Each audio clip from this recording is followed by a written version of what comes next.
Well, good morning. I'd like to welcome all of you, our panelists here, our speakers in the upcoming sessions, as well as, most importantly, you, the audience, to our third and final installment of our second annual George Mason University Center for Government Contracting and Defense Acquisition University conference on government contracting. The theme of today's of this year's conference is not surprising. Government contracting in a changed world. And like with all things, we are virtual this year. Unfortunately, hope to get back to in person next year. But we've had a great modules in October and November around on this theme. The first one was on supply chain. Second was on acquisition and procurement. And those video recordings are available on our website. So today is our final installment, and the focus of today's module was on operations in a changed environment. And so we're very excited to have three great panels, a plenary panel and two other panels. The first plenary panel is themed on operations in a changed world, and we have senior government and industry officials on that. And then our two specialized panels are around contract performance of government and industry, how this has impacted you and will going forward, and then on the implications of a remote workforce for government industry. So, but to welcome us, I'm very excited. It's been tremendous to partner with the DAU for the second year on this conference. So I'd like to turn it over to our Deputy Dean, Ann Magro, who's the Deputy Dean in the School of Business, who will welcome us, and then after her will be followed by Joe Johnson, who's the Chief of Staff for Defense Acquisition University. So over to you all. Thank you. It's my pleasure to welcome you here today. This is really exciting to have almost 400 people today from across the GovCon space, including industry, government, consulting, and academia. And it's really exciting, as Jerry mentioned, to continue this collaboration with DAU. Which expands beyond this conference to also include a new faculty exchange program that we're engaging in. And I really can't think of a more timely topic, obviously. This is what we're all dealing with day to day, right? How do we operate in this changed world? And at Mason, in March, we pivoted to a fully online environment for almost 45,000 faculty, students, and staff over a 2-week period. Not just classes moved online, we had to move all of our student services, career services, academic advising, academic support, mental health services, which became very important. We had to figure out how to provide computers and internet service to students who didn't have those at home so that they could continue their learning. We had to figure out how to get equipment home for faculty and staff so they could continue doing their work as well. Then over the summer, our faculty really worked tirelessly to develop new skills in online teaching so that they could transform classes that were hastily turned into online courses into truly high quality online courses that were designed to be online and that made the most of technology and best practices in online education. Then in the fall, we had to manage the logistics of bringing thousands of students back to live in our dorms and all the things you can imagine that go on with trying to have thousands of young people living on campus. We had to figure out how to bring thousands more back for on-campus classes, even though we're still offering almost 90% of our classes online in the business school this fall. But we had to figure out a testing protocol. We had to figure out how to provide PPE to all those people, reconfiguring jobs, just, some of the challenges that we faced at Mason. And I'm sure in each of your organizations, you had other challenges that you had to face. And for Mason, this is actually, it's been a success. We've had less than 300 confirmed cases of COVID since August when we came back. We currently have less than 100 confirmed cases in the last 2 weeks, even with this huge spike that we're seeing across the country and in our own region.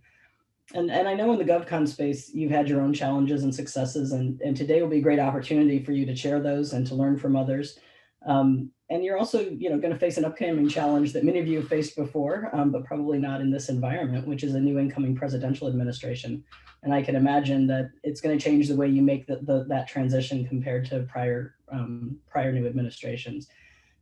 So it's an exciting time. I think one of the important things for us to do as we come out of this, which hopefully we will over the next year, is really to see what we've learned that we can take forward with us. So, we've had tremendous success in reducing our carbon footprint, right? So how do we take what we've learned here, the opportunity to do this sort of things like we've done here virtually, and work that into our changed operations going forward so that we can continue to deliver on the need that we're very committed to in the business school of achieving the UN Sustainable Development Goals. So I'm very excited to be here today. I'm very excited to have all of you here, and looking forward to hearing the speakers and the plenaries as we go through the day. So I'd like to turn it over now to Joe Johnson, who's the Chief of Staff at DAU, so he can make his introductory remarks. Thanks very much, Ann and Jerry. DAU is really thrilled to once again be partnering with GMU to put on this important conference. And it's very significant this year for several reasons. One, didn't quit. We could have said there's a pandemic, we'll just wait till next year. But you made the courageous decision to say, we can go virtual. And we've got to keep people connected during this environment. So kudos to the team for putting this on. And you also are doing it in a smart way, as we've learned, as we've pivoted from classroom training to virtual delivery. You can't jam everything into a 10-hour day. People get fatigued. So breaking it up each month like you're doing is a really smart way to deliver this learning. Secondly, you're focusing on what we've learned from operating in the pandemic environment and how our acquisition practices have been modified and what we can carry forward for the future. So it's really important for the community to learn that. But there's another strategic reason why we enjoy partnering with you so much. We've embarked on a pivot to change the perception people have of DAU as a place to take classes. We still will be that, but we want to be a learning platform where we offer so much more. And these types of conferences are just an indication of that.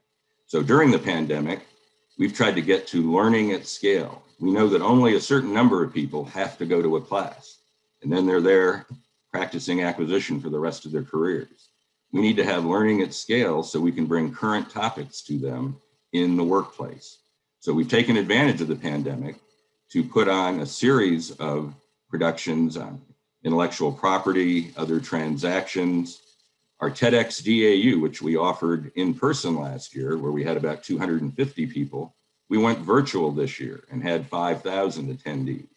That's learning at scale, and it's really important. And the second thing about partnering with you is it helps us create what we want to create, a dynamic network of acquisition practitioners. So DAU, we don't believe we're the experts at everything. We need to be better at bringing in people from industry and academia who can supplement what we know so we can get the best knowledge for the defense acquisition workforce. And partnering with GMU and putting on events like this really help us do that.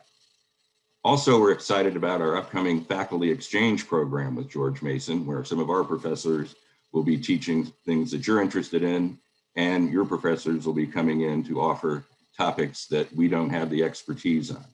So this has been a great partnership. This is a great event, and we hope everybody really enjoys and has a productive time today. Thanks very much. Thanks, Joe, and thanks, Ann. It's great to hear from both of you all.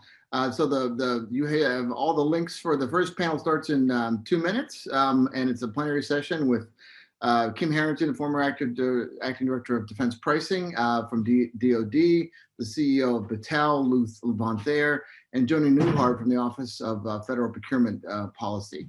And so that's going to be moderated by Marjorie Sensor. So that starts. So go on to that link. But before you do that, we want to thank our sponsor, our title sponsor, Uninet.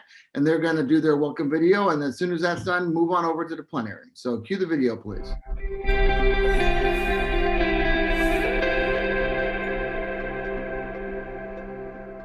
It is my pleasure to be with you this morning to show Uninet's support of the Center for Government Contracting and the government contracting industry that we all serve. Uninet is a leading provider of ERP solutions purpose-built for government contractors, architects, engineers, and other professional services companies. More than 2,000 project-driven organizations depend on Uninet to turn their information into actionable insights, drive better decision-making, and nurture business growth. Uninet views the theme for this conference, Government Contracting in a Changed World, as directly appropriate for the federal agencies and the firms who support their public mission. We are proud to be a part of this special event. Be sure to take advantage of all it has to offer and have a great conference.